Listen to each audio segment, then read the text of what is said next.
a certain executive said that the cost of music production is near zero. Right. And what popped into my head was, well, so is the cost of cotton in the 1800s, right? So what is happening here? So you take a step back and you look at it and you're like, all the land is gone, the minerals are gone, the gold, the jewelry, the oil, it's all being extracted. What's next to extract? And I think right now everybody is pushing all their creativity onto these platforms. They're great platforms. They're great tools. It's wonderful. I like to drive on the highway just as much as I like to drive in town. It's fancy. But what is the toll? What is the price? Who's extracting value?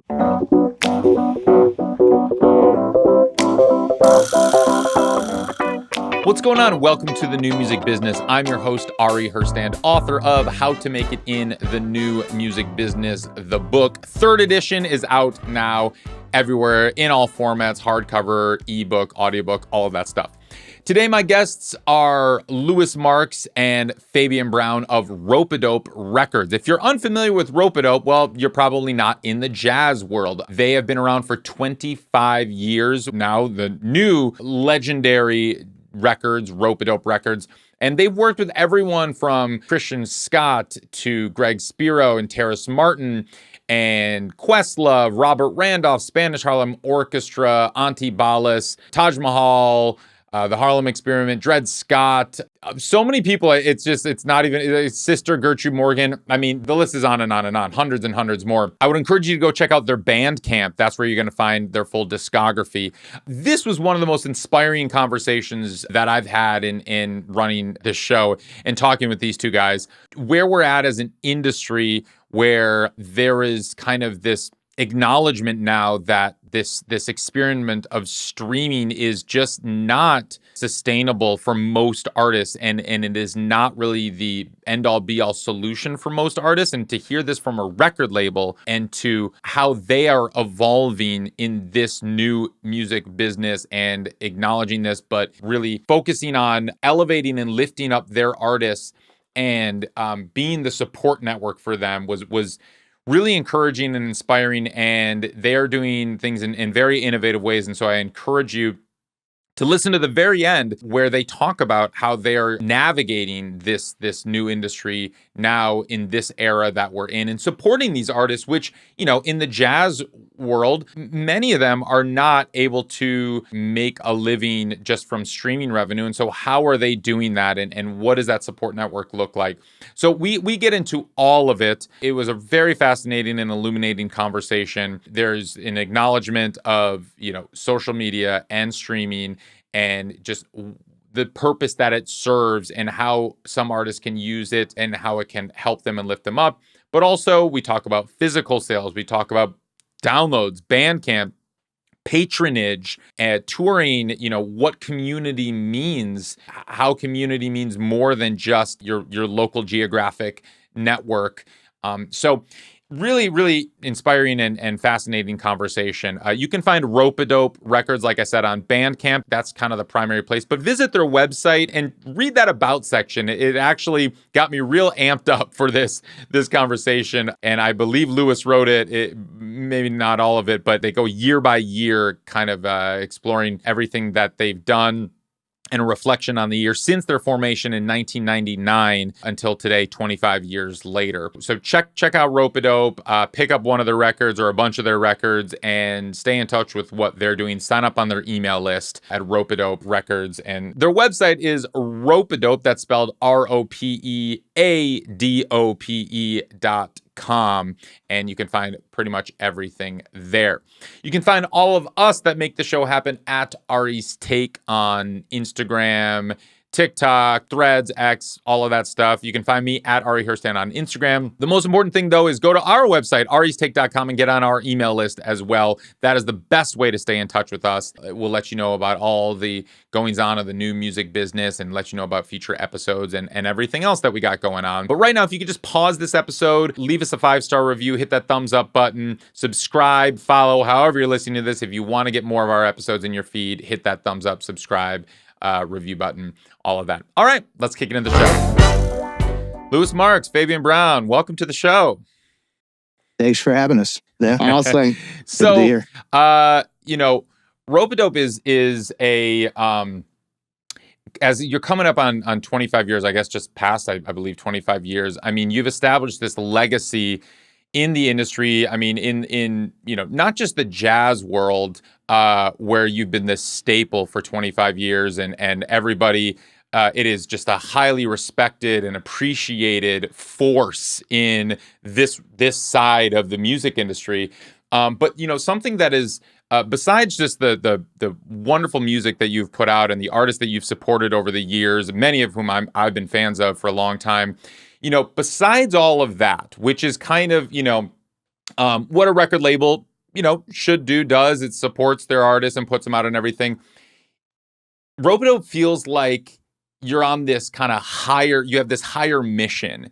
You have something that, as I was reading the About page on the website, which I love, by the way, I encourage everybody to go read that, year by year. I had a really, really great time reading that. I felt like I was transformed and transported to like this alternate reality where like artists get to realize the actual version of the industry where what we would like to see, which just doesn't really exist in kind of the popular music industry as we know it right now. And so it was really inspiring and encouraging to kind of read your mission statement and just the year by year and just kind of, acknowledging what Ropeadope has done, where you're going, the higher mission you're on. So all this to say, I would like you guys to speak to that higher purpose. What is Ropeadope's mission? What are you doing as a label, as an entity, as an organization, as the support network, as everything that is Ropeadope, because it's way more than just a record label. And everything that, has brought us to this moment right here, 25 years in, and where you're heading and what that mission is. I'll leave it to whoever wants to start with that.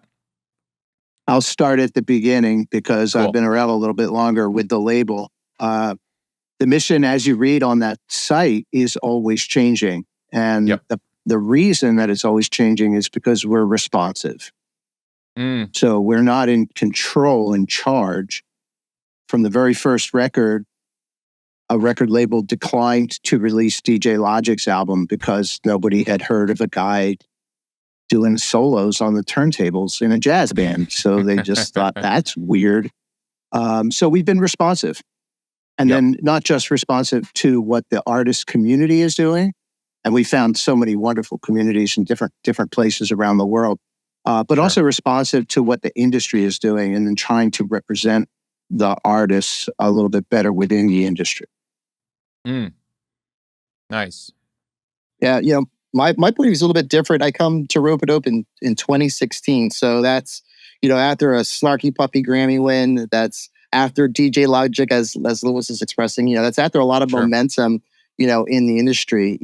I'm coming in, at the beginning of, Christian Scott Atunde Adjua, Chief Adjua's, releasing his album, right? So that was like my jump start into really, to be quite honest, the music business, being a player, being a musician, being in education in the music industry, that was like my forte, and things changed. I knew Lewis as a personal friend from around town, and a situation opened up where I can start kind of hanging out around Ropeadope and doing some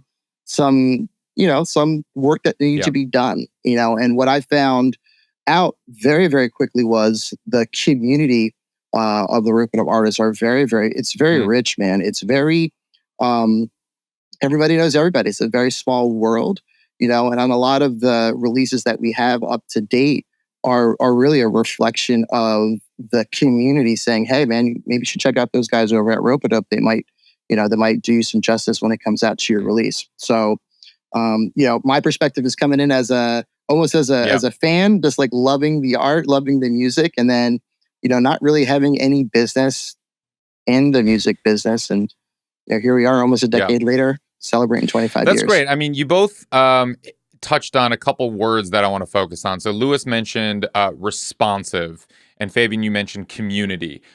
First, I want to touch on how you've been responsive because, as the industry has shifted, and I mean, Ropeadope comes out at a time in 1999, which is the peak of the recorded music industry. The year that the industry collectively, globally made more money than in the history of the music industry, still today with adjusting for inflation.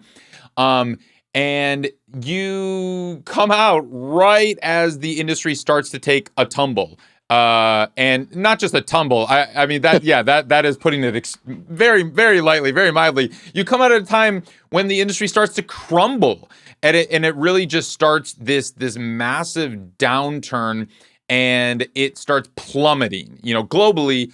But Ropeadope sustains. I mean, most other labels at that time, if they were to come in then and year over year over year, sales are just dramatically falling, they'd probably get out of this. I'm curious, Louis, as you say, you've been responsive over the years, as the industry has turned and social media has come up, the internet has transformed everything. How has Ropeadope been responsive to these massive changes over the years and sustained to be the force that you still are today? Well, yeah, I mean, it's fascinating to look back on it. And this year has been an exercise in that and going, oh my God, what happened? The sky has been falling the entire time. There's just no doubt about it. The first big drop, as you mentioned, the Napster years, that was, that was when I got in to help Ropeadope through that process. Mm-hmm. And I think if you look at the catalog, the story gets told. So you see the Philadelphia Experiment, DJ Logic, you see Willie Nelson on a Ropeadope record, Tin Hat Trio, Sex Mob, Charlie Hunter, all of this stuff happening, and big promotion campaigns. All the bells and whistles in the first few years, right? Yeah. Offices at Atlantic Records, right? So next, what happens is the Atlantic deal is done. We move over here. Suddenly, we're not a Brooklyn-based label or a Manhattan-based label. We're a Downingtown, Pennsylvania-based label. And so I remember at the time people saying, "Were you in New York or LA?" I'm like, "I'm by the railroad tracks in a town that you've never heard of." So we just scale it back, and that's one thing that I know how to do is how to scale down when needed and quickly. Yep. So we scale it back, and if you look at 2006 to 2010, after Katrina with the King Brit record and Dirty Dozen stuff, it was looking pretty bleak. Yeah, it was. Yeah, it was looking pretty bleak. And you'll see a lot of local artists at that point. You see, people from Philadelphia, some titles that people may not even recognize. Really great stuff. When you're saying it was looking pretty bleak, is that because a lot of your artists were coming from New Orleans and that whole town had been decimated and like that as a jazz hub in the States? Is that why you're saying things were a bit bleak around that time? Well, our relationship with New Orleans was a pretty strong one. From the cats who started Bonnaroo to Dirty Dozen Brass Band to Preservation Hall, and the King Brit record, Presents Sister Gertrude Morgan, was due out on the Tuesday after the levees failed. Oh, wow. Okay. So we pivoted. We started the Re New Orleans campaign. We raised a bunch of money for New Orleans musicians.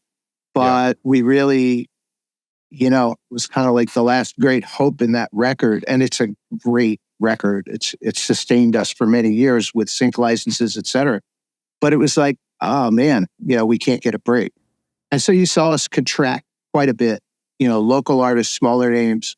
Then you get into 2012, 2010, and a crazy bass player who loves touring the country in a van with his band of Dallas musicians, Michael League and Snarky Puppy, come on board when they're playing. I think they were playing to 5 people in Philadelphia that night.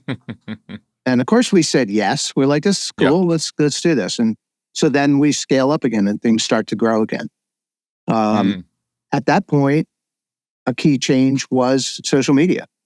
So I think anybody who's listening now would not really recall what social media was like when it was in its really promising days. When you had 1,000 Facebook fans and you posted, "Hey, everybody, good morning," every single one of them saw it immediately. There wasn't any filtering going on. Facebook was not monetized. MySpace was the only other thing around. And so that was a great place to build community and to build fans. And I think that persisted through 2012, 2013, maybe into 2015 or 2016, something like that. And then, they all started to monetize. And now when you post 1,000, if you have 1,000 fans, maybe 20 people or 30 people are going to actually see your post unless you pay to advertise. Right. So for small bands, that was a great time. And we ramped up again. We won a Grammy. We signed some great artists, from Christian Scott, Chief Adjua, to Eddie Palmieri, to Terrace Martin. And the mission at that time was, okay, we kind of have game here. Things are growing. Let's be more of an artist support agency and build community and connect everyone. Because we noticed, I went to Atlanta and there's a whole music community there. And then I went to Dallas and there's a music community there, and then I went to Paris. And so I said, well, we'll just be the wiring between all these communities and kind of be in the center. And it was build in that time. I mean, the Apple Store, iTunes was still open. So it was working, connecting the communities and actually growing and building direct-to-fan situations. Bandcamp was really coming into full motion at that point. Right. We started on Bandcamp in 2008, by the way, when they were in a public library. We just, and that's the other thing, try every tech tool you possibly can. That's another way to be responsive, right? Ask what the musicians are doing and then try all the tools that you have at your disposal.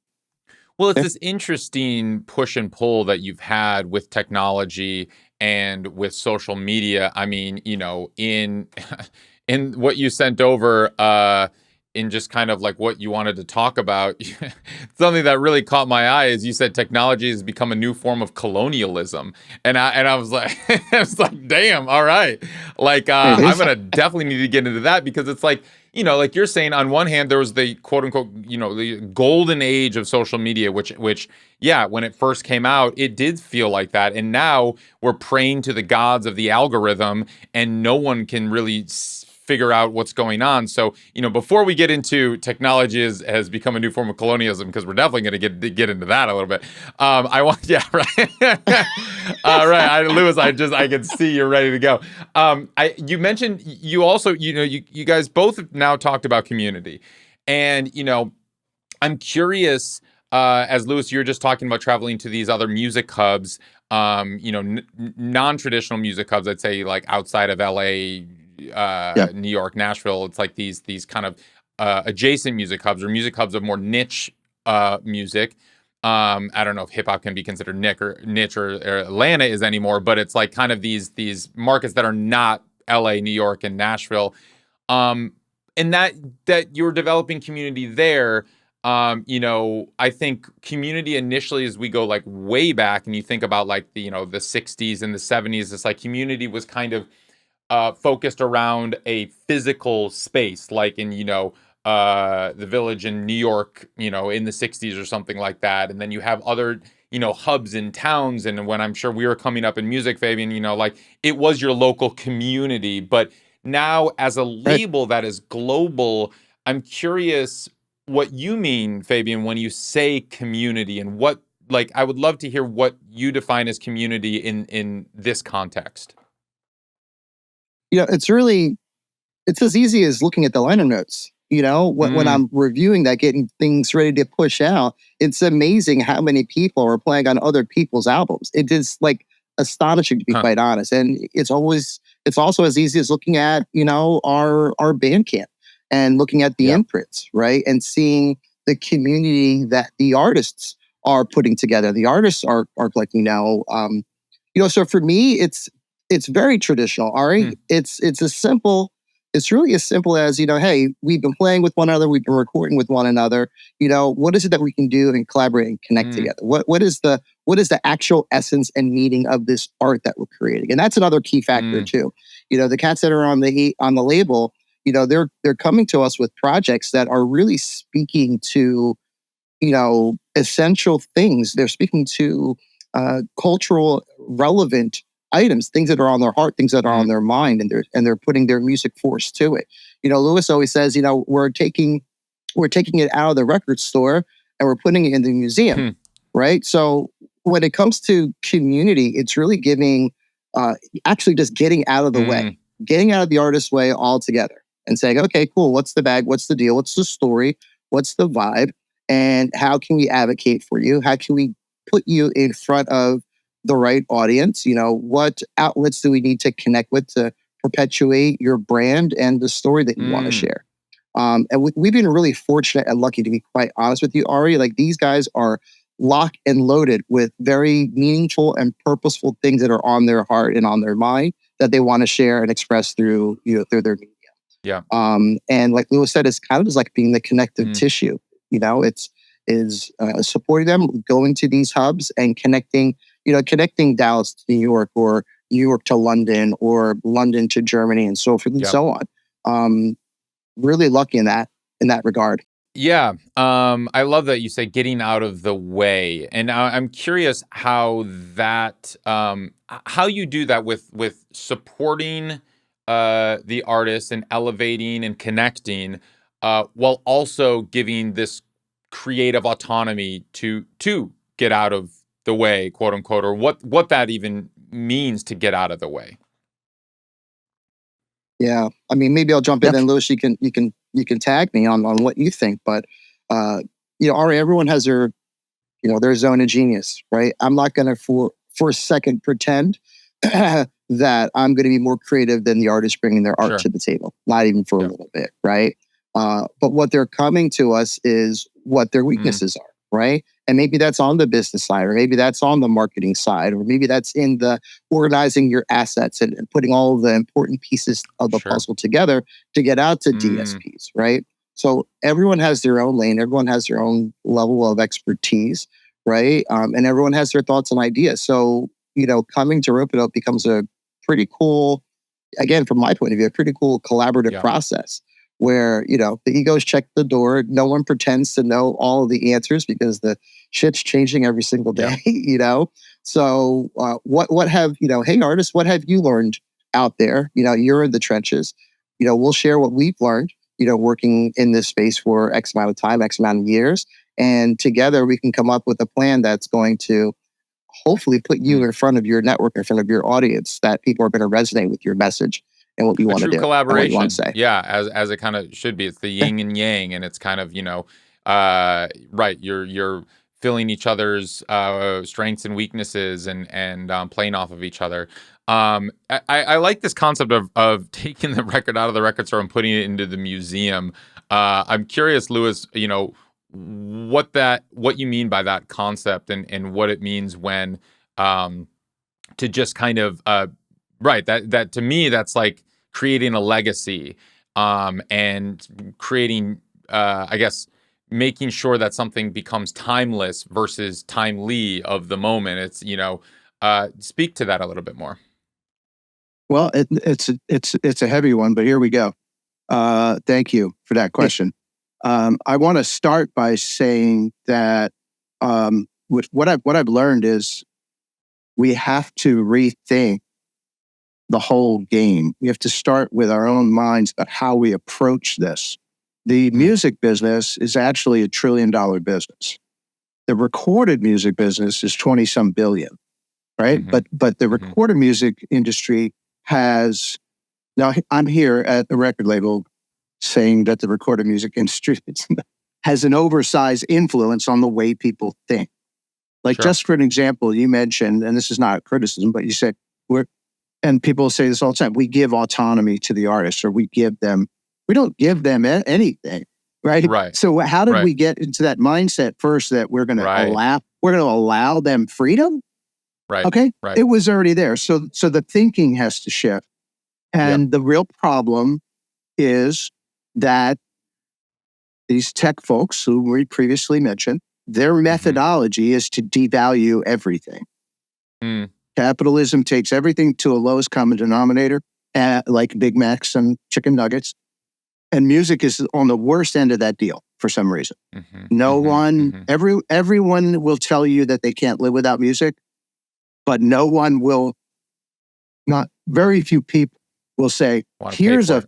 $100 or Right, $200 for a right. 100 million songs instead of $10. They're all like, oh my Yeah, God, they raised the price to $11.99. right. I'm getting rid. I'm getting out of here. And it's like, Yeah, yeah, what? The yeah. Right. entire history of recorded music for $10 Yeah, at your yeah. Pretty fingertips wild. wherever you go? Mhm, It's amazing, right? So mhm. what needs to happen? The next shift really is about people, and it's hand-to-hand combat in the trenches of like teaching everyone how valuable music really is. And when Yep. you connect it to community and you realize its value within your community, then you start to think your mindset changes a little bit, and you're like, oh, music is not just the Grammys. Music is not just Spotify and Apple. Right. Music is part of my life, and it's art. And Mhm. and forget about whether you like some of it is art and some of it isn't art. If a person takes the time to tap into a creative space Mhm. and put something out for the purpose of other people listening to it and enjoying themselves, that's an extremely valuable thing. How do you fight against this new status quo, or this, like you said, this state that we have evolved to, where the public, the general listening audience, believes that all the world's music should be $10 a month and at our fingertips?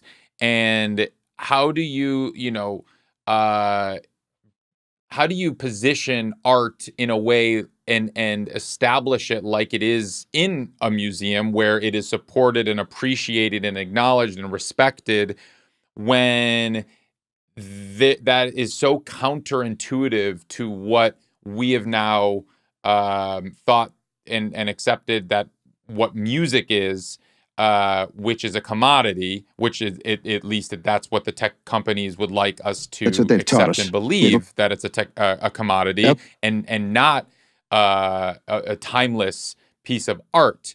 So, as you know, and you mentioned how capitalism is destroying everything in the world, which I wouldn't disagree with, but you're still running a business in a capitalist society. And so it's kind of like, how do you balance that? People still need to live and pay the bills, and the public has accepted that music is a commodity, and it's not. There isn't just one album like Wu-Tang Clan that can be auctioned off for $1 million or whatever. It's like that's not how we treat music anymore. So, how do you balance that?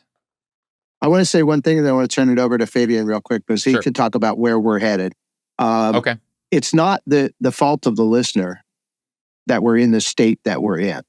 Right. That's very Okay. clear. Like, because a lot of people within the industry will say, look, people don't want to take time to listen to an album, Yep. right?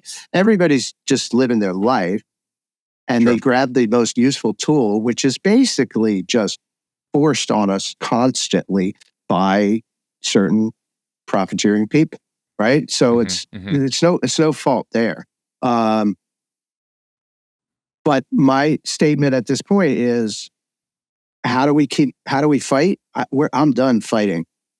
We've been fighting for 25 years, and Okay. it's clear that it's not a battle that can be won within the commercial space. Right.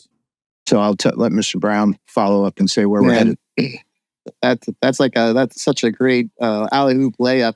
There's, first of all, Ari, I will say there's a bit of unlearning in this Yep. process, right? And it's unlearning for everybody, right? It's unlearning for the air quotes the consumer, Right. right? Let's calm the fan, Right. Yes. right? Let's stop labeling all the Yes. things, right? Uh, Right. consume, Right. Right. right? Right. Right. Um, so there's a bit of unlearning, right? And if we look to the museum as an example, this is already happening in the Lincoln Center as an example. They are in the business of preserving the legacy of the jazz Hmm. greats as an example. What's the entity or what's the organizations? Where are the people that are in the business of preserving the contemporary music, contemporary art. If I were to go a step further, right? Not just music, but contemporary art, because I think one thing is certain: society has a way of taking for granted the things that are here today and assuming and expecting that they're going to be here tomorrow. And the truth is that's not the case. Yes. Right. The way technology is rapidly advancing, the way AI is, I can put a couple of keywords in, and all of a sudden I have a hit song or whatever. Oh God. Right. Whatever that is. But my point is, it's happening so rapidly. We could one day wake up and not understand, is that a human doing that? It's like, what's going on? Right. But there are people there are communities out there that see what we see. We're not the only people, the only organization that sees what's coming. So there's the first way, right? The traditional commercial, major label, independent label, and capitalism. There's the first way, and then there's the second way. Your nonprofits that are out there that are, doing what they do, and it's important to do what they do. And then there's the third way, right? And that's the beautiful thing that working at Ropeadope, working with Lewis over the past, for me, almost a decade, but just seeing the numbers, man, seeing the situation, seeing the stories. There is a serious problem, and not to be the doom and gloom guy, but if stuff doesn't get fixed, if there's not a solution to it, all of this stuff that is going to be taken for granted, it's going to be gone like that. So for us, it's back to the word community. It's back to connecting the people, the fan, the art curator, the lover of contemporary art. Those individuals. Some of those individuals also happen to have some resources and some deep meaning and understanding to wanting to preserve not just yesterday's music, but today's music, and connecting them with the artist, connecting them with the purpose that they're advocating for, that they're talking about. It's kind of taking it back to the era of patronage. Like we wouldn't have Beethoven if there weren't some wealthy patrons back in the day that decided that this was important enough to have Beethoven, that they're going to support him and pay for it. So with the idea of connecting these fans or these patrons or the people with resources or something like that, has Ropeadope, have you done this in a way that is have you structured this? Is this part of the ecosystem of what Ropeadope is evolving into or has been?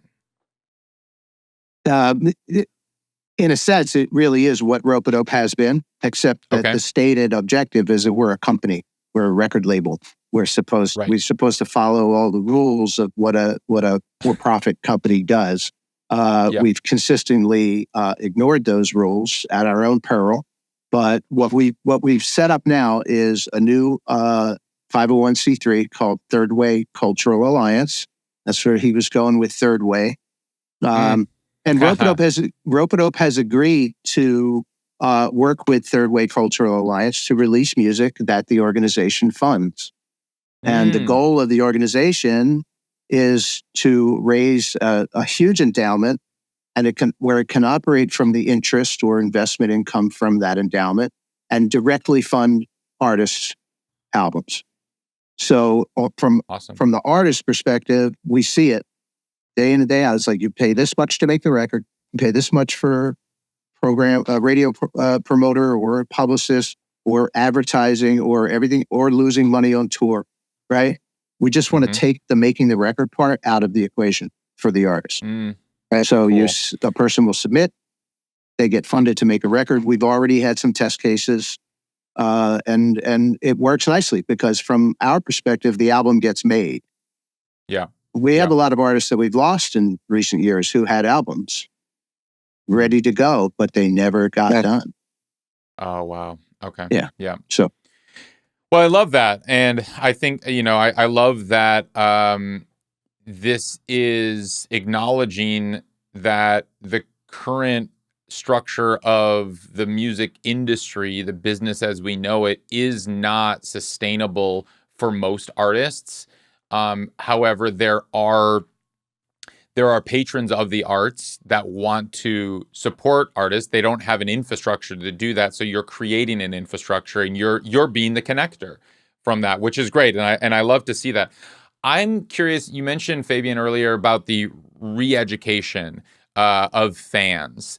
A lot of what has been discussed in the industry today as kind of what is the next wave of where we're heading, like after streaming, like what is post streaming, what is the next wave, and a lot of people are saying it is super fandom, and it is kind of getting back to this era of, or not even back, but just like connecting artist to fan directly and monetizing that connection or relationship in a way that is more sustainable, that is cutting out all these middlemen of these tech companies and social media platforms and streaming DSPs, all of that, and that it is just growing this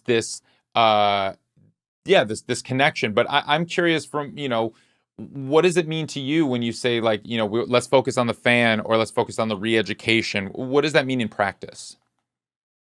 Yeah, I think step 0 is own your shit. Stop giving it away for free. What does that mean? To whom? Like, stop putting all of your content and everything that you own away on social media for it to get lost in some stupid algorithm that's not going to get in front of the right people that you wanted to intend to in the first place. Just stop right there.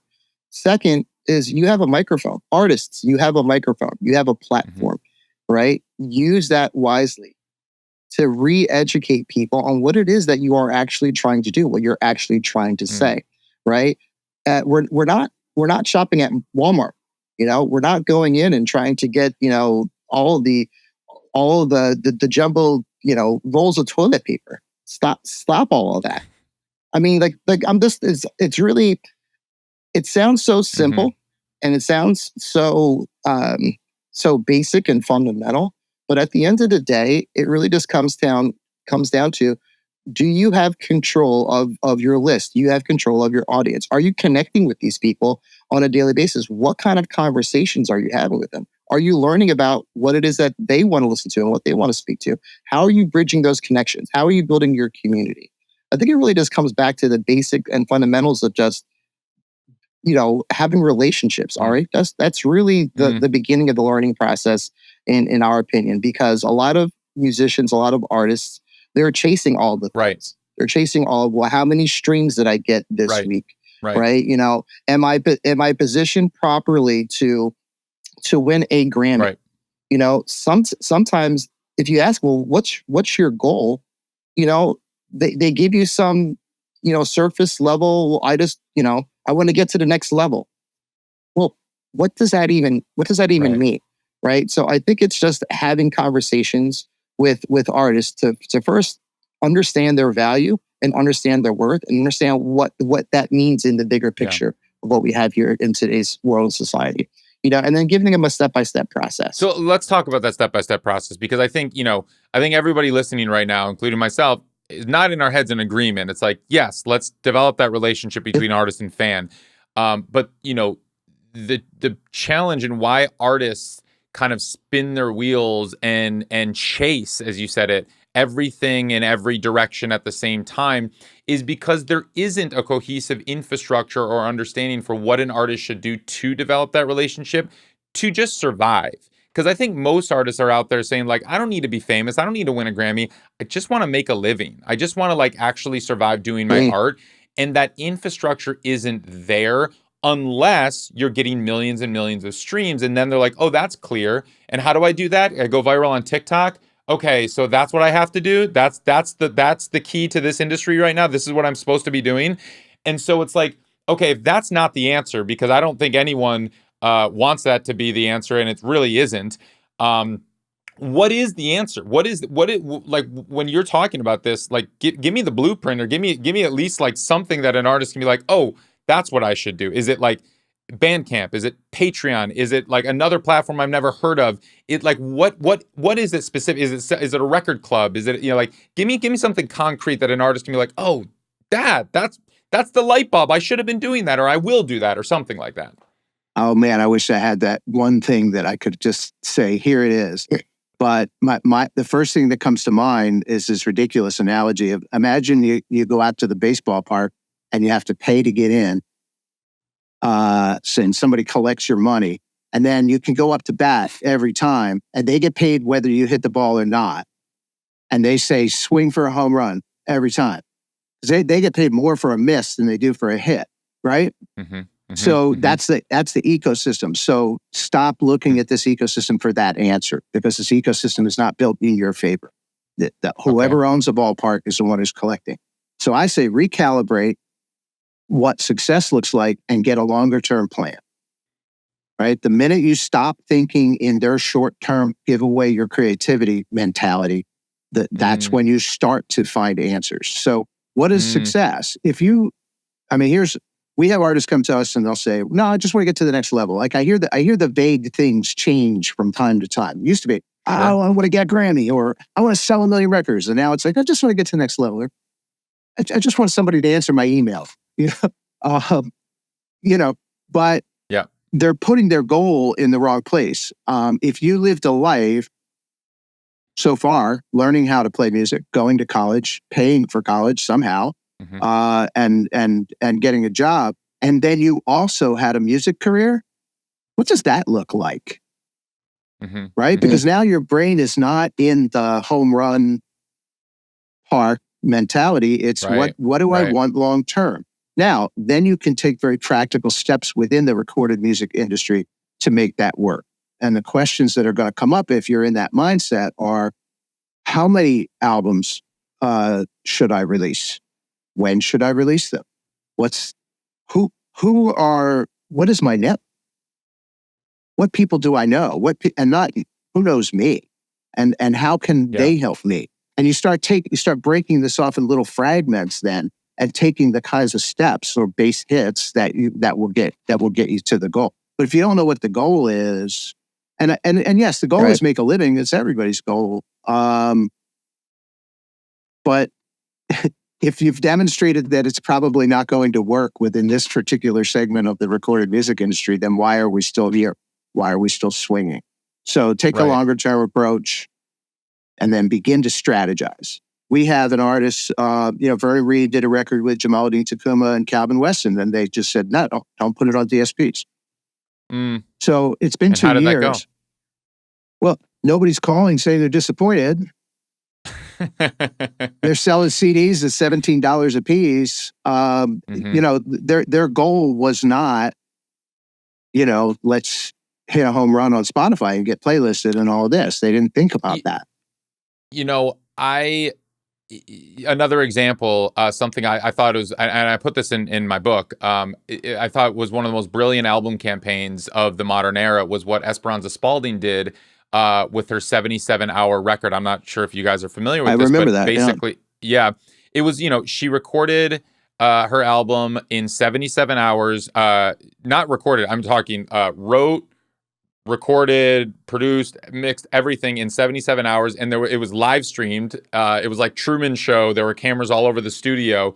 And you could tap, and I'm like tuning into this live stream at all hours. And overnight, there's like a camera you can see them sleeping but people are also working in the studio. And then she gets up and, and this whole album was created in 77 hours, but also in that 77-hour window was the only window that the fans could pre-order this album that they're watching being made in real time. And it was never going to hit DSPs, and it still hasn't. It won't hit DSPs. Oh, well. And they sold 7,777 copies of this, mixed between CDs and vinyl records. And they sold out in that 77-hour window and made more money by selling this, the 7,700 records by selling it through this creative process than she probably would have, 5-6 years later, had it been on streaming services this entire time. And that's a heavy lift. But I was like, wow, that to me, I was like, that's it. If you have a fan base, think outside of that box. How can you go direct to fan like that? There's even more benefit because she now has 7,000 plus people who are going for the next one. There's no doubt about it. Right. And right? they got the People contact don't. information for all of them and all of that. So I'm curious, like when it comes to your business model, the Ropeadope's business model and all of the artists, that, their numbers, if we're looking at the numbers, which this industry has become so obsessed with, these vanity metrics, their numbers, streaming numbers, follower numbers are modest. Definitely most of them are not like, the streams counts and the monthly listeners are not at a level where it's like sustainable for to live on. So I'm curious, like, what is the business model that you operate under? Is it selling records? You mentioned the Rona Reed didn't put a record on DSPs. So like, is there a pattern where a lot of these artists are selling records, or like what is the percentage? Like when I had I was speaking with Terry from Coal Mine Records, and he was talking about how over 50% of what they do was physical sales, which blew my mind. I didn't think that was a thing. I'm curious, like, do you have that kind of breakdown, or what is the business model, and kind of where is that revenue coming from? Our percentages are changing, but we definitely emphasize physical product and downloads consistently to actually collect. And we use Bandcamp in that process. And I think Bandcamp's a great platform for that because they only charge 10% and you get paid right away, and you can build a following. Yeah. And it really depends on the artist. So, your younger artists or people who are prolific and can put stuff out all the time, like a Greg Spiro or Javier Santiago, Dougie Stu, or J3PO, that they're going to be much heavier on the streaming side than the physical side. And people like Cheap Adjua are going to kind of be a balance between the two. And then, of course, you have some that just put out physical. But I think that physical and downloads have to be a part of every artist's strategy. If you have the name, you get all these stats from Spotify, except for the email address of the person who bought your record, which is all I wanted in the first place. Yeah. The only industry in the world where we are blocked off from our buyer, our consumer. It's like we do all of this marketing, and then the only metric that actually matters, which is contacting that consumer, we are blocked off from, which I've thought has been absurd. And Bandcamp gives you their email addresses, by the way. They do. Yep. Exactly. Mm-hmm. So, okay, so it varies, I guess, with the artist, but as a label, where are you seeing kind of with the macro numbers, or at least is it mostly Bandcamp? Is it mostly physical? I guess between Bandcamp and physical and streams, if you had to give me a very loose pie chart, I'm just curious where that breaks down. Oh, I can't think of a current percentage. I know that at one point where our goal was 50%, and I think we got pretty close to it. But the last 4 years have been very challenging. In the last two, especially with physical product. And it kind of everybody sort of jumped in and flooded the market a little bit. Well, we came off of COVID where people were just buying because, you're sitting at home and just, buy that vinyl, But I think inflation has something to do with it. And I think visibility. But so I don't know where our percentage is now, but there's another metric that really needs to be addressed. And I coined the phrase the other day, the Spotification of the industry. It used to be between Apple, Tidal, Pandora, Spotify, right? And it was always Apple and Spotify being in the top. But Spotify has really, really grown in numbers in our revenue stream to a very, very unhealthy point. Okay. Because if they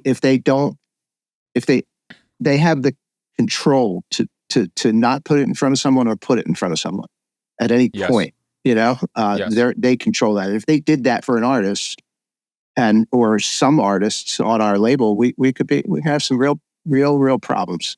Like major problems, as tight and focused as we are. You mentioned Greg Spiro. That's a perfect example of an artist that actually has benefited from Spotify putting him in front of a lot of. That's how I discovered him. I mean, he showed up on one of my Discover Weeklies, I think, on Spotify, and I became a fan. And I actually went and saw him play down the road here in LA. And so it's kind of like, it can benefit artists like that, which is like the plus side, because, just to be, the devil's advocate or the Spotify advocate, you can equate that however you want. For a second, there, you got it, right. Got it. Yeah. Took me a minute. Right. It's good. It's good. So, there are artists who may have never seen the light of day had it not been for Spotify putting them in front of an audience. And I have spoken to a lot of artists that are creating music in their bedroom or with their friends in the garage or something like that. They are not in a music club. They don't have connections. They don't know anybody. Their community is literally the people in their local town, and that's it. They don't know how to work the internet. They don't have TikTok or haven't really developed anything on Instagram or the other social networks. And they put their music on Spotify consistently, and then the algorithm or the editors or whomever, whatever mechanisms behind the scenes at Spotify, puts their music in front of an audience.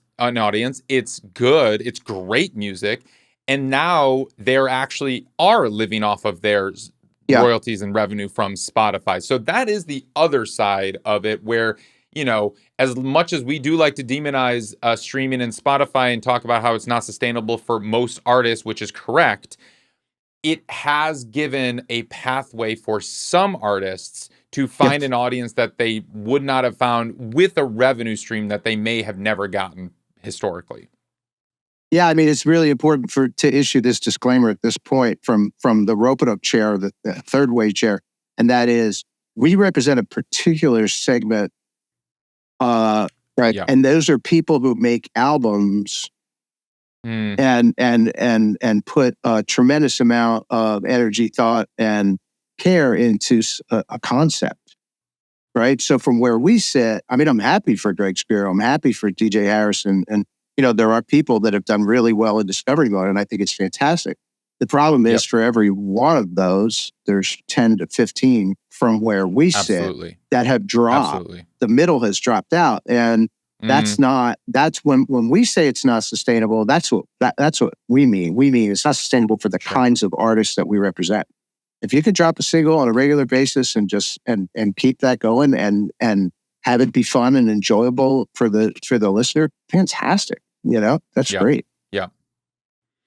Yeah. So I'm, as we move forward, and I love, third way, what you've developed, this 501c3 and kind of this nonprofit that is connecting those that want to support the arts and want to support artists and music in a more sustainable way, where it isn't a strict transaction, where there aren't shareholders, where there aren't, it's not looking at this investment as, is this going to return in a monetary way, like how people have been supporting the symphony for centuries.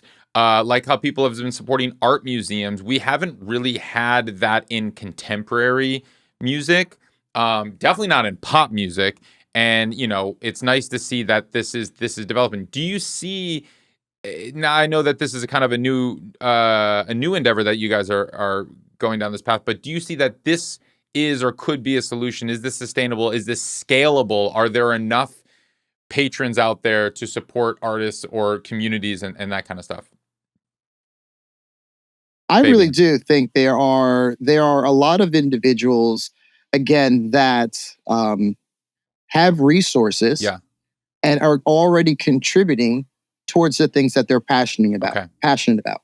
And all we're doing is redirecting those individuals and showing them an opportunity that there's this art over here that wouldn't get made otherwise, unless there's someone that will patronize towards that art and towards that is. And it could be, sometimes it's not even about their money. Sometimes it's about the money that their money is making, right? And I'll let you think about that one for a second, because there is an obnoxious and absurd amount of resources out there. And there's also an obnoxious amount of people that really are looking at what's happening in the art and music art and saying, what is it that I can do? Mm-hmm. They don't have, like you said earlier, Ari, they don't have the infrastructure. They don't have the means. They don't have the network. They don't have. So it's what Ropeadope has been doing all along.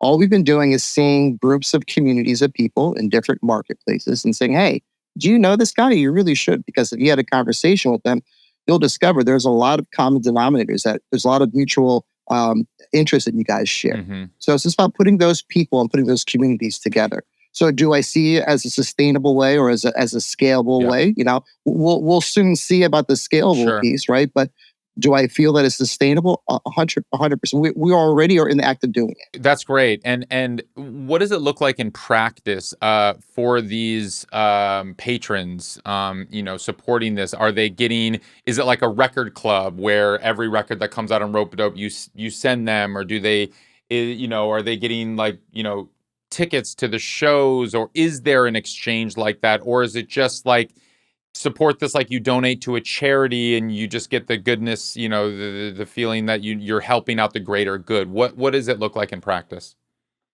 There's a lot of different places that we're going to be pursuing donations and support, from the European Union and individual governments in Europe that give grants and so on. For the private sector in the United States, for individual donors, there are rules about in-kind donations and what, so they're not going to get a record and gift back, or I think that has to be disclosed. I'm not that person that handles that, but you have to disclose what you got back and you don't get your tax deduction. So for some people, it's going to be a simple tax deduction. I was going to put this money over here, but I met these cats and I love what they're doing. And here's some money, get the lights on, keep going. For others, there are options in the future. We've already talked about the possibility of an artist doing a private event, coming to somebody's house and performing the record for the first time for the person who underwrote it, or having an executive producer, which is traditional in the record business. Whoever put the money up gets the executive producer title. So that's another possibility. And of course, that lives on in Discogs and on the Internet Archive. That person supported these albums, so there's a visibility to that. But on the other side, it could be just as simple as somebody goes to a show and meets the artist and says, "This is great," and the artist says, "I've got a new record coming out, and if you can contribute anything, please do." The person can contribute $100 or $50 or $500, just to help it along. And that's the Kickstarter model that kind of came out 12 years ago, something like that. I'm curious why Kickstarter and the like didn't. It had its day, it had its moment. It doesn't seem to be at the forefront of the industry, or at least with musicians anymore, as kind of an acceptable or sustainable way to make records. Why do you think that is, and why do you think this is different? For me, I think it's just what kind of art is the person making? Are they making art that speaks to, incarcerated people and the policies that go into, keeping someone in or out of prison? Is the art talking about, the pollution in the ocean and, the excessive use of plastics? What is the purpose and the meaning of the art that they're making? And then again, connecting that art with organizations, with philanthropists that are already interested in those types of things, bringing the communities of people together. Is this model for every musician making music? 100% not. It's for the musician who has looked themselves in the mirror and says, you know what, I want to create art. I had meaning and purpose. I had something that's inside of me that's driving me, and music is just my vehicle of communicating that and articulating that. Those are the type of artists that we want to support, that we want to advocate for, and that we want to connect with people. It's not everyone. It's not all musicians. I wish I had that solution for all musicians. I really wish I do. But this is more for the artist who's really looking to leave a legacy behind, right? And are really speaking towards something that's really again, on their heart and on their mind. Mm, I can speak yeah, quickly, if you don't mind, about Kickstarter. please. I mean, three reasons. The first being Kickstarter's intent. What were they doing? I mean, a lot of people say they want to support artists, and I really truly hope that artists don't believe them all, because the intent of Kickstarter is to be the ballpark, is to collect a percentage and have as many people. Sure. So that's a first problem. The second was you had to be a fan of that particular artist, Right. right? So if you're not this person's fan, and then the third, and probably I think, well, aside from the one event where somebody folded and didn't pay everybody, I can't remember what company that was. That didn't help. Pledge Music, yeah. Pledge, yeah. There was no curation Ponzi scheme involved in that process, and no oversight, right, and no measurement of what was the right amount of money. So you kind of had this, if the artist said, "I need $50,000 to make a record," then everybody assumes that that's how much it costs to make a record, and maybe they could have pocketed 10 or 20,000. You know what I mean? Like, so it was this kind of Wild West kind of feel. Those are my thoughts on why Kickstarter didn't really take hold. Yeah, I mean, it's all of that, and yeah, the folding of Pledge Music and how that was mishandled and mismanaged. I mean, that left such a stain on the minds of both artists and fans that I think everyone just became afraid of that model because they saw that could happen. And then I know too many artists personally that never received the money from their fans because of that process, because of what happened with that. And it was horrific. I mean, I think another thing was, like you said, Louis, I mean, the intent, but also how it was structured as like a transaction, in that so much was expected of artists to deliver in exchange for the funding. So I ran a Kickstarter early on in 2011, and I thought, wow, this is a great mechanism for me to get a bunch of money to make my record. And I promised all of these things in return for it, including vinyl record, which I didn't do much research at the time. I didn't know how expensive it was. And then I promised all of these records to people. I'm just like, holy shit, I'm going to have to pay more for the records than I raised to make the record. I was like, oh my God, so there was all of this stuff that just I think I think every artist of that era kind of did it once and realized oh wow, this wasn't actually worth it, even though I raised 15, 20,000, 50,000, whatever. And then I was like, but I'm now forced to deliver all of these, all of these things that I had promised. So I like the idea that there isn't much of an exchange when there is this way that patrons are supporting artists, and I feel like we're starting to move in that direction, but it's hard for artists to accept that or stomach that, because it's kind of for one, artists also don't want to be seen as begging, or don't want to seem as this is a poverty case or whatever, and it's breaking out of this mentality that we have been trained into. We have been brainwashed into thinking this is capitalism speaking. This is kind of we need to I need, if someone's going to give me money, then they expect something in return, and I need to deliver over and above and beyond for that. And artists, especially, I see this, and so I mean, I guess having this mechanism and this operation and organization that you've set up, that is kind of the buffer between that, could be very helpful, because it's not artists going direct to fan and through this company, this corporation that's kind of filtering it all and creating this transaction mentality. It's something where it's it's a facilitation versus a transaction, I guess. It goes back to that education piece that we were talking about early. Yeah. I mean, Ari, you're in this space. You're in the space of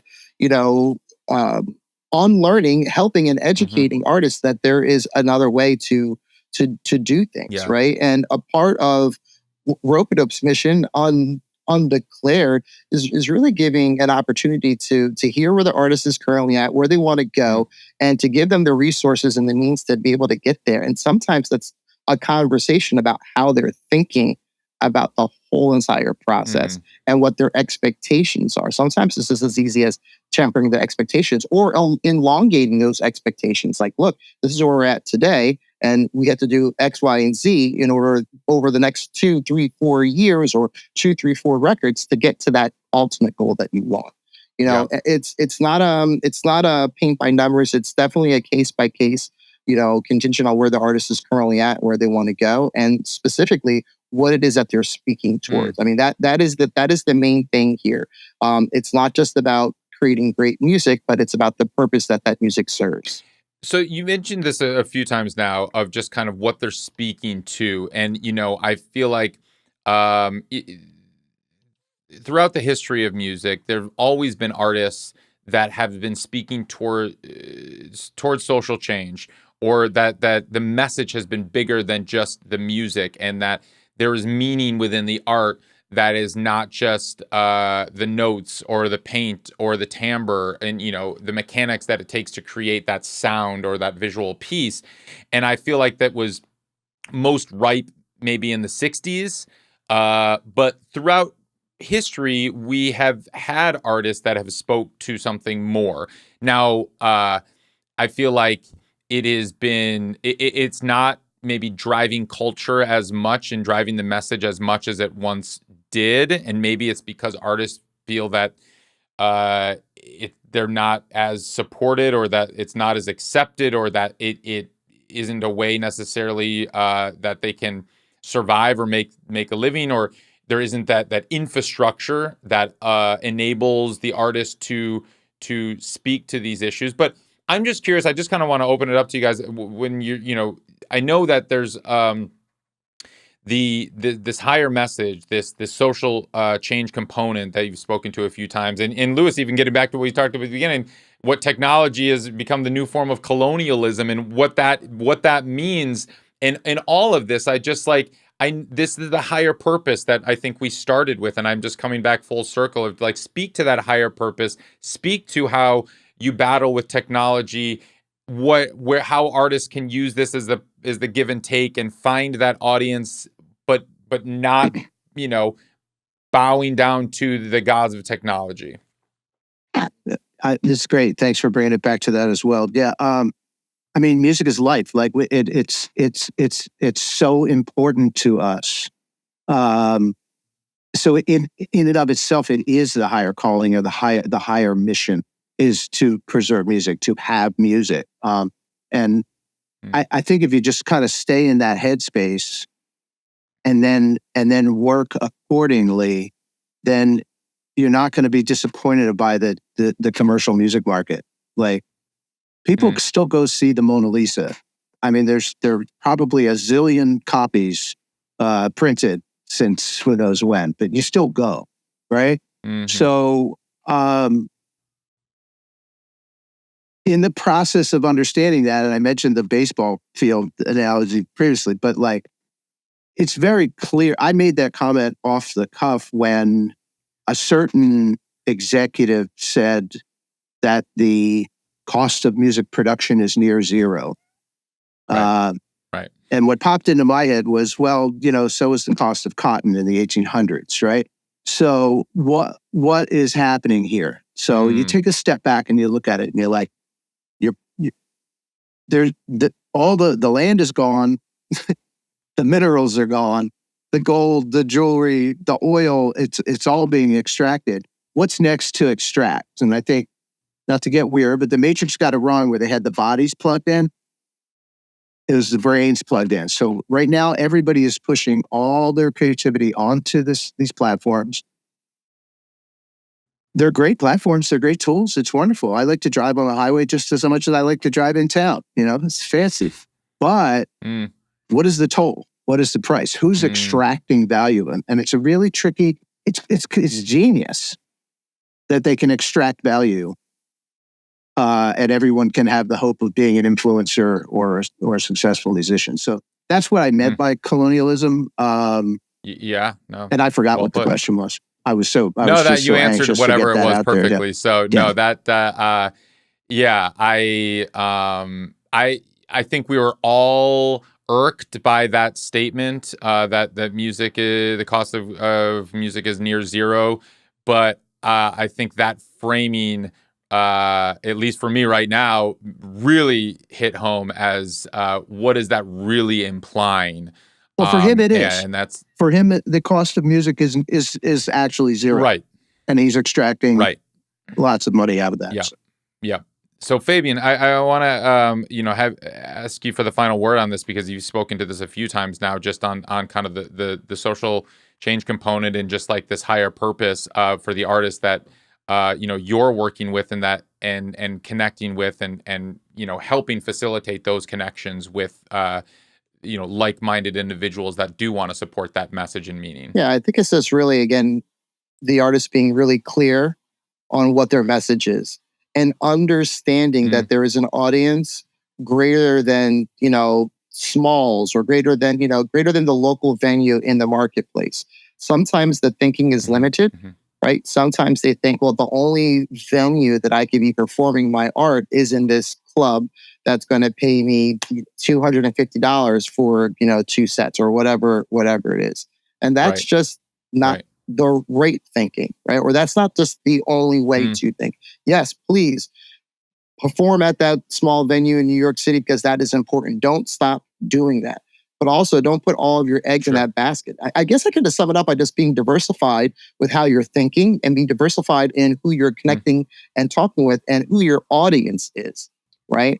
Because there are organizations out there that are speaking to the same intent and purpose and mission that you're creating your music about.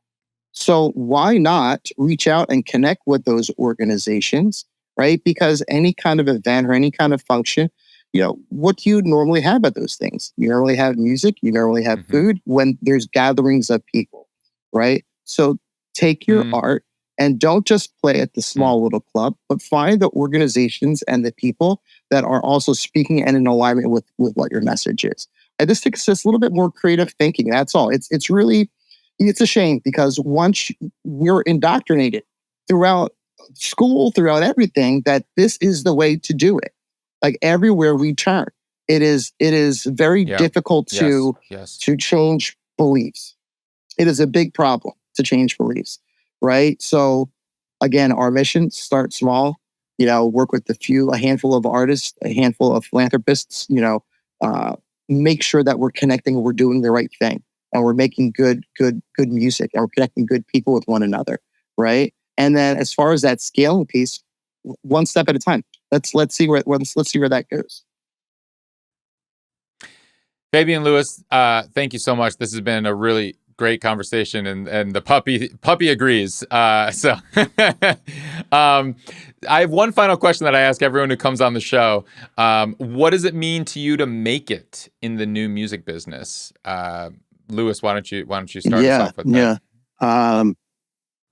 What does it mean to me to make it in the new music business? Well, first I want to get paid. That's very important. But that's spoken as somebody who's been doing it for a long time, right? And getting ready for retirement.